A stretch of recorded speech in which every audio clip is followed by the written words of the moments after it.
இந்து மதம் சிக்கிய ஆராதனை தவறு, கிறிஸ்துவ மதம் அந்த ஆராதனை தவறு, சீக்கிய மதம் ஆராதனை தவறு, முஸ்லீம் ஆராதனை தான் சரி என்று நீங்க சொல்றீங்க. அப்போ மெய்யான பாதை பொய்யான பாதை அந்த மெய்யான பாதையில இறைவன் அப்பதான் இறுதி தீர்ப்பினால விசாரிச்சு அவனுக்கு தகுந்த தண்டனையும் தகுந்த பரிசு அதை மோட்சம் நரகம். சரி, நான் பண்ண இந்த பாதை தேர்ந்தெடுத்துக்க இந்த பாதை தேர்ந்தெடுத்துக்க அதுன்னு சொல்லிருக்கு. என்ன ஏன் பறக்க வைப்பாங்க? இந்த பறக்க வேண்டிய இந்த கண்டிஷன் கிடையாது, அப்ப மோட்சம் கிடையாது, நரகம் கிடையாது. இந்த பறக்க வேண்டியது கண்டிஷன் போட வேண்டியது இப்படி சாகும், நரகத்துக்கு போகும், இந்த மூணு கிஃப்ட் இந்த மோட்சத்துக்கு போகும். ஏன் சொல்லி செய்வாங்க? பறக்காம வச்சு ஏன் என்ன கேட்கிறாருன்னா, இப்ப பல இஸ்லாமும் கிறிஸ்தவம் இந்து மதம் பலதும் இருக்குது. நான் இந்து மதத்துல வழிபட்டு போயிட்டு போனா கடவுள் என்ன செய்யறாரு, நரகத்துக்கு போன்னு சொல்லிடுவாரு. கிறிஸ்தவ மதத்துக்கு போனாலும் போயிடுவாரு. இஸ்லாத்தின்படி நான் நடந்தா சொர்க்கத்துக்கு போயிடுவாருங்கிறீங்க. இதுக்கு பதிலாக என்னைய பிறக்காம ஆக்கியிருக்கலாமா? எதுக்கு என்னைய படைக்க வைக்கணும், படைச்சு என்னை இந்த மாதிரி ஆக்கணும், என்னைய படைக்காம இருந்துடலாமே கேட்ட கேள்வி என்னன்னா, படைச்சதுனால இந்த விவகாரம் அப்படின்னு சொல்றாரு. படைக்காம இருந்திருக்கலாமேங்கிறார்ல. மனிதனை படைத்ததுனால அவனுக்கு இந்த உலகத்தை கிடைச்சிருக்கிற பாக்கியம், அவனால் ஏற்பட்டிருக்கிற சீர்திருத்தங்கள், இதுகளை எல்லாம் ஏற்படுத்தணும்னு கடவுள் விரும்புறாரு. மனிதனுக்கு ஒரு அறிவை கொடுத்து படைக்கிறார் இல்லைங்க. இதுல ஒண்ணு நீங்க நல்லா சிந்திக்கணும். உங்க மீது வலுக்கட்டாயமாக ஒரு கோணத்துல உங்களை திருப்பி விட்டு அதற்காக வேண்டி தண்டனையை பரிசை கொடுத்தாலும் நீங்க குற்றம் சுமத்தணும்.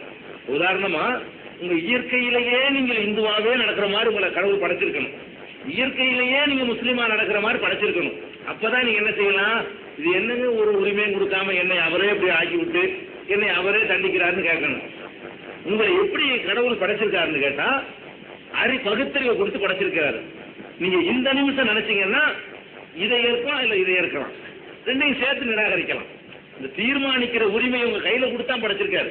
உங்களை ஆடு மாடு மாதிரி ஒரு பகுத்தறிவு இல்லாம படைச்சிருந்தா இது என்னத்துக்கு என்னை போட்டு படைக்கணும், என்னை பிடிச்சிக்கிட்டு அவரா அப்படி படைச்சுக்கிட்டு எதுக்கு எனக்கு சொர்க்கத்தரன்னு கேட்கலாம்.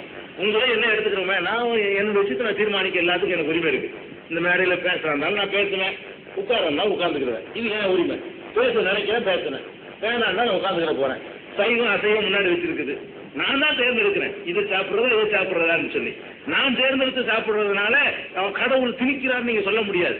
அப்போ உங்களுக்கு 3-4 மார்க்கத்தை தந்துட்டு உங்களை உங்களுக்கு உரிமையே தராம ஆடு மாடு மாதிரி கூட இல்லாம இந்த ரொபோட் இருக்க மனுஷனுடைய கண்ட்ரோல் அப்படி இயங்குமே, அப்படி கடவுள் படைச்சிருக்கிறாரா?